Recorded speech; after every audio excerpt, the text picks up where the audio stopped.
For the notes in section 6.5, now that we've learned to multiply radicals, we're going to solve equations with radicals. And the first thing that you need to do is solve for the radical. That radical needs to be all by itself, one side of the equal sign. So, isolate the radical. Then, you are going to square both sides. This is for square roots. If you have a cube root, you'll cube it. If you have a fourth root, you'll fourth it. So get the idea.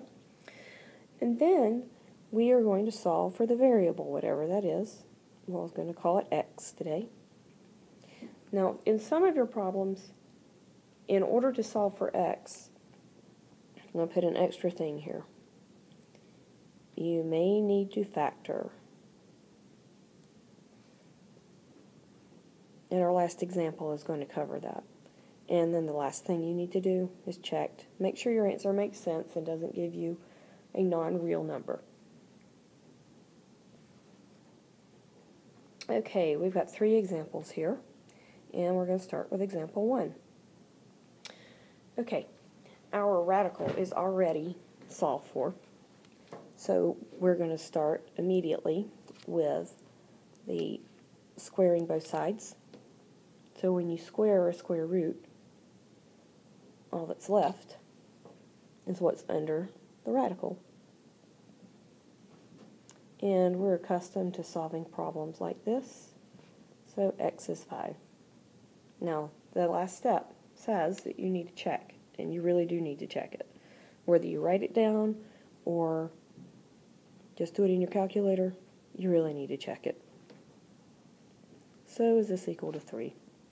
Square root of 9 is equal to 3. So that one is checked and done, and this is our answer. Okay, example 2. We have a cube root, so that means we'll have to cube to get the x out from under the radical, but our radical is not isolated, and it needs to be isolated, and we're going to start with that by adding 1 to both sides.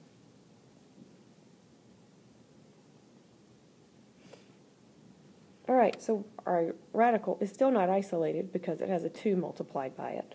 So we need to multiply, actually divide by 2, which gives us the cube root of x is equal to 2. So since we have a cube root, the way you undo a cube root is by raising it to that power. So we have x is equal to 8, and that's our answer. So again, before we know for sure, we need to check and make sure that we're not going to get a non-real answer. So substitute it into the original equation. That's 2 times 2 minus 1. Is that equal to 3? 4 minus 1 is equal to 3. So that one is checked and done, and our solution is 8. Last example. Okay. Our radical is not isolated. It has a 3 subtracted, so I'm going to add 3 to both sides, which gives me 8x plus 24 is equal to x plus 3. Okay, now, here's where it's different. That whole factoring thing. When we square both sides, we're going to need to FOIL x plus 3 and x plus 3. Remember, that is not equal to x squared plus 9. That's wrong. So don't even go there. So when we square this, what is left is just what's under the radical. And when we FOIL x plus 3 and x plus 3, we get x squared plus 6x plus 9.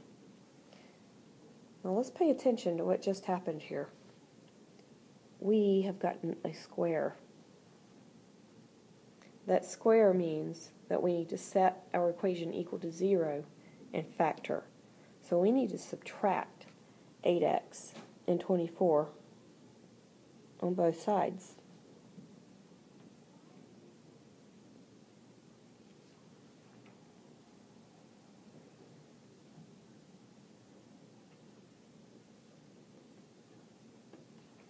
And what this leaves us with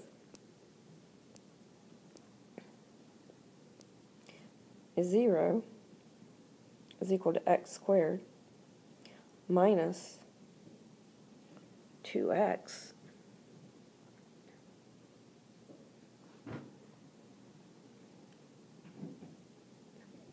minus 15. And then we're going to factor. And I know that factors of 15 that are 2 apart are 3 and 5. And that this one needs to be negative and that one needs to be positive. So x is equal to negative 3 or x is equal to 5. So we need to check this answer. And we're going to go back to our original equation, which is the square root of 8x plus 24 minus 3 is equal to x. So we're going to start with checking the x is equal to negative 3 first. So 8 times negative 3 plus 24 minus 3, is that equal to negative 3? Because you have to substitute in this x also. So negative 24 plus 24 is 0. So that's 0 minus 3, and that is equal to negative 3, so that one checks. So we need to check the 5. So we have 8 times 5 plus 24 minus 3, is that equal to 5? So 40 plus 24, square root of 64, minus 3, is that equal to 5? And what we have is 8 minus 3 is equal to 5, and it checks. So we have two answers, negative 3 and 5. So don't forget to factor if that's what it's asking for.